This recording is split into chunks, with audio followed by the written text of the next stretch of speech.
اور یہ آپ کی ڈاکٹری کی مہارت کا ایسا سٹینڈرڈ بن جاتا ہے کہ لوگ آپ کی قابلیت کا اندازہ آپ کی ڈگریوں سے نہیں بلکہ آپ کے نکلے ہوئے پیٹ سے لگانا شروع کرتے ہیں۔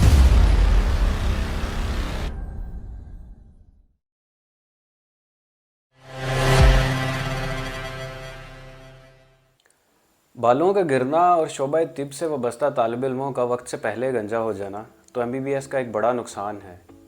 کیا آپ باقی نقصانات کے بارے میں بھی جاننا چاہیں گے؟ جب کسی لڑکے یا لڑکی، جی ہاں دونوں کا ایڈمیشن میڈیکل کالج میں ہوتا ہے تو انہیں اس بات کا بالکل بھی اندازہ نہیں ہوتا کہ یہ گھنے بال اور لمبی زلفیں تو صرف چند مہینوں کی مہمان ہیں، اور پہلے ہی سال کئیوں کے بال پتلے پتنگ ہونا شروع ہو جاتے ہیں اور کئیوں کی ہیئر لائن ریسیڈ کرنا شروع کر جاتی ہے۔ فرسٹ ایئر کے پروفیشنل ایگزامز کے بعد لوگوں کو گرتے ہوئے بالوں کا خیال آتا ہے اور وہ طرح طرح کے ٹونے ٹنجن استعمال کرتے ہیں کہ کسی طرح یہ گرتے ہوئے بال یا تو رک جائیں یا پھر واپس آ جائیں۔ لیکن میرے دوست اب بڑی دیر ہو گئی ہے، وقت گزر گیا، اب یہ امی بس تیری ٹنڈ لشکا کے چھوڑے گا اور یہ گھنے بال اور یہ زلفیں اب تیری نہیں رہی۔ دوسرا نقصان جو امی بس آپ کو پہنچاتا ہے وہ اگر گریجویشن کے بعد ہو تو سینیورٹی کی علامت ہوتا ہے، اور اگر پہلے ہو جائے تو باعث زحمت۔ جی ہاں آپ نے صحیح پہچانا، دوسرا نقصان نکلتا ہوا پیٹ ہے۔ علم کی تلاش میں مسلسل بیٹھے رہ کر کالج میس کھانے کے بعد پیزا اور برگر آرڈر کرنے کی وجہ سے جو پیٹ فرسٹ ایئر میں ابھرنا شروع کرتا ہے وہ ٹھیک 5 سال کے بعد 9 ماہ کا ہو جاتا ہے، اور یہ آپ کی ڈاکٹری کی مہارت کا ایسا سٹینڈرڈ بن جاتا ہے کہ لوگ آپ کی قابلیت کا اندازہ آپ کی ڈگریوں سے نہیں بلکہ آپ کے نکلے ہوئے پیٹ سے لگانا شروع کر دیتے ہیں۔ تیسرا نقصان جو کہ کسی حد تک رہے تو ایک نعمت سے کم نہیں، لیکن جب وہ حد کراس ہو جائے تو وہ ایک زحمت بن جاتا ہے، اور میرے بہت سے میڈیکل سے وابستہ دوست اس بات سے ایگری کریں گے کہ میڈیکل پروفیشن کے ساتھ جڑے ہونے کی وجہ سے جو نعمت رب کی طرف سے اور جو عزت لوگوں کی طرف سے ملتی ہے، لوگ سب آپ کو ایک نمایاں شخصیت کے طور پر جاننا شروع کر دیتے ہیں، لوگ آپ کو ڈاکٹر صاحب کہہ کے بلانا شروع کر دیتے ہیں۔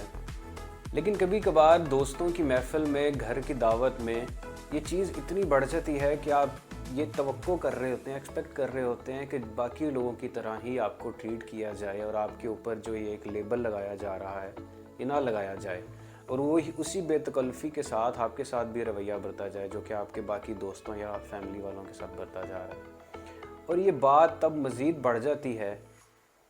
جب ہماری سوسائٹی میں آپ کو ایک ٹرافی کی طرح انٹروڈیوس کیا جاتا ہے، ہر گھر آنے والے مہمان کے سامنے آپ کو پیش کیا جاتا ہے اور آپ کا تعارف ایک مخصوص طریقے سے کروایا جاتا ہے کہ جی یہ میرا بیٹا یا بیٹی ڈاکٹر بن رہی ہے، اور پھر آپ سے وہی بار بار گھسے پٹے 4-5 سوال کیے جاتے ہیں کہ بیٹا کس کالج سے ایم بی بی ایس کر رہے ہو، اسپیشلائزیشن کس میں کرو گے، ہم سے فیس تو نہیں لوگے، آپریشن کر لیتے ہو، میرا بائی پاس کر دو گے؟ نہیں یہ تھوڑا زیادہ ہو گیا۔ لیکن خیر، چوتھا نقصان جسے کہ تمام میرے میڈیکل فیلوز اور میڈیکوز ایگری کریں گے اور جو سب سے زیادہ پھاڑو ہوتا ہے وہ یہ ہوتا ہے کہ ہر پڑھی جانے والی بیماری کو خود میں سمجھنا۔ جی ہاں، ذرا سا آپ کو بخار، جسم درد، طبیعت ڈاؤن ہوئی نہیں اور پتہ نہیں کون کون سے سارکوماز اور کارسینوماز آپ کے ذہن میں آنا شروع ہو جاتے ہیں، اور بات تب مزید زیادہ پھاڑو ہو جاتی ہے کہ جب آپ وہ سارے بیماری کے سمٹمز گوگل کر بیٹھیں اور کسی ایسی ریئر ڈیزیز سے خود کو سیلف ڈائیگنوز کر لے کہ جس کا اس دنیا میں کوئی علاج ہی پاسبل نہیں ہے، خود ہی آپ خود کو سیلف ڈائیگنوز کر لیں۔ واہ! اور اگر غلطی سے آپ اس سارے سینیریو کا ذکر اپنے دوست سے کر بیٹھیں تو بجائے کہ وہ آپ کو غلط پروف کرے اور آپ کو دعائیں دے، وہ الٹا آپ کا اتنا شگل لگاتے ہیں کہ آپ خود کو کوسنا شروع کر دیتے ہیں کہ بھائی آخر میں نے اسے بتایا ہی کیوں۔ لیکن جو غضب بیزتی آپ کی وارڈ میں الٹا ایکس رے پکڑنے پر ہوتی ہے، اوہ ہوئے ہوئے، قسمت آپ کی ایسی خراب ہوتی ہے کہ ابھی ایسے ایکس رے پکڑ کے آپ ڈائیگنوسس بنانے ہی والے ہوتے ہو کہ سر یا نرس آ کے آپ کو کہہ دیتی ہے کہ ڈاکٹر صاحب ایکس رے تو آپ نے الٹا پکڑا ہو، اور اسی مومنٹ آپ کا سارا سیلف کانفیڈنس کے اوپر جو آپ نے ایک عمارت بنائی ہوتی ہے وہ کریش کر جاتی ہے، اور ایسے لگ رہا ہوتا ہے کہ جیسے سارے مریض، سارے پیشنٹ، سارے اٹینڈنٹ صرف آپ کے اوپر ہنس رہے ہیں۔